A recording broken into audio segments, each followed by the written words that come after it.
All right, I think we're ready to go in on week number 7, rapid reaction. Thursday night, North Bay Haven 17, Marietta 14. Bucks get the win. But let's get into Friday because I'm looking at some of these scores and we got a shocker here at the top. Lincoln on the ropes for a bit in that ball game comes back with the win, 30-21 over Gadsden County, and the Jaguars showed a ton of life. Yeah, they hadn't been doing much scoring lately. They were struggling defensively. They're pretty good, but they had the lead of this game. Led pretty much most of the game into the second half, and Lincoln just came storming back with a couple of touchdowns and turned it, into a double-digit victory. Yeah, for the Trojans, I think it showed a lot of resiliency. But man, I think Gadsden County really can, really, it's a lot of credit you could take away from that game. It was a ton. It's a huge effort for a team that really fought really hard. Had pretty much had Lincoln in a pretty, I would say, a spot where we had them for a few quarters. But Trojans, man, showed a lot of resiliency in that one as they stormed back with the win. Niceville blanks Godby 17-0, and man, Cougars had a bit of momentum. And man, when you go down to Niceville, it's just one of those places where it's just really tough to come away with a win. But Cougars fall, I think, 3-4 on the year.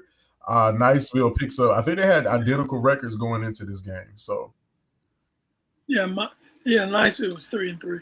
but man, let's take it over to the southwood side of town. Florida High, a big winner over Charles, 40-38. Is it 38? 40-38? Yeah, Mark, that game went down to the wire. Block field attempt with no time on the clock. I think it was like 6 seconds to go, and Charles had a chance. It was like 30-some-yard field goal, and Florida High blocked it and won the game. And I mean, they were leading it anyway, but if they make that field goal, Charles knocks Florida High out, and you have to give them credit. They were down by uh, 10 or 12, 11 points going into the fourth, 5 minutes going the game, and I almost came back and won it. So hey, great game. I watched that game from the confines of this beautiful place I live in. But man, let's keep it rolling. Man, Bishop Kenny came in with a mission as they hammer Wow. Rickers 56-14. Rickers still looking for answers offensively, as you know, Rickers started out very hot on the year. Looked like one of the more offensively sound teams in the area, and man, they have not been able to get it cranked up. Really playing a lot of tough competition. Bishop Kenny, but really came in with a plan as they had just down Rickers 56-14. Taylor County jumps all over McClay 41-14. And man, Taylor County, man, too many weapons, too many, an opportunistic Oh man. defense that got in on the scoring action. I had a chance to catch that game being live streamed by a good friend, Andrew Jupe and company. Uh, the biggest thing I think I saw was just Taylor County just being very, man, it's like they can catch you from any point all over the field. Got a solid running game, and man, can't say enough about their quarterback who was able to really put McClay on their heels most of the night.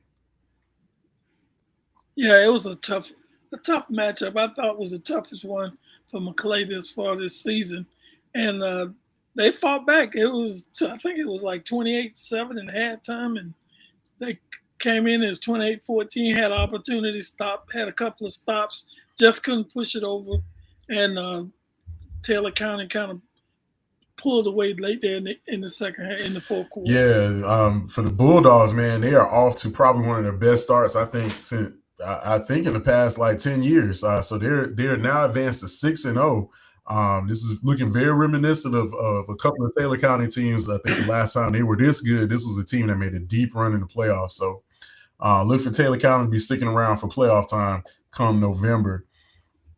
Cairo jumps all over Leon 48-7 in a big win for the Syrup Lakers. And man, Lions uh, really just a tough outing on the road in Georgia. Pace edges Madison 20-18. And man, for a moment, the Cowboys looked like they were in control out front early and just were not able to hang on to the lead as Pace storms back and really these teams We talked about on the extra point, but Pace, man, they have a vicious, ferocious ground game, and these are two teams that can mimic each other at any point in time. So evenly matched teams, but Pace takes the victory in Boot Hill. Bluntstown jumped all over Sneeze, 58-6. And Liberty County, a big winner over Wewa Hitchcock, 42-0. Osceola Christian, a big winner against Calhoun out of Georgia, 47-14. Hamilton County handles PK Young, 58-14. And man, this one had my eyebrows raised. Columbia blanks Manatee, 35-0. Tigers getting a big win. Yeah, they have a very successful season. Had a little drawback last week, but they came back and righted the ship. Look for them. We talk about teams in the playoffs. This would be a tough out for anybody if they have to face Columbia. Yeah, this is one of those where you have to wonder if having that bad loss at St. Augustine really just kind of put things in perspective. Sometimes teams they're able to kind of bounce back in a very positive way. Sometimes you got to get hit once or twice to get this things back on track. But this is a big win for the Tigers and an outstanding effort by their defense. Lafayette edges Fort White 27-20, and man, Lafayette has bounced back pretty solid. They're emerging as one of the top teams in the rural classification with a big win over Fort White. Arnold gets a hold of Walton, doesn't let go, and they steal the victory 28-21. And don't look out now, but I think this is the Marlins' second win on the year. Hey man, I got a chance to watch the end of that game via the network, high school network, and Walton was down like 28-7. Came back and started storming back, and Arnold held them off there late in the fourth quarter on a tough, and they were driving and held them out of the end zone. Congratulations to Arnold again. You're looking at the first little bit of these games, you're starting to see some playoff teams emerge as we get into going into week number 8. One of the things I was starting to notice is just that you're seeing a lot of district champions start to emerge as well. Yeah, Mark, these, as the season goes on, the good teams separate themselves. They get solid play. They might start off a little struggle, but during the season, toward the end, they sort of gel and they start start taking control of what should be a district championship for the better teams.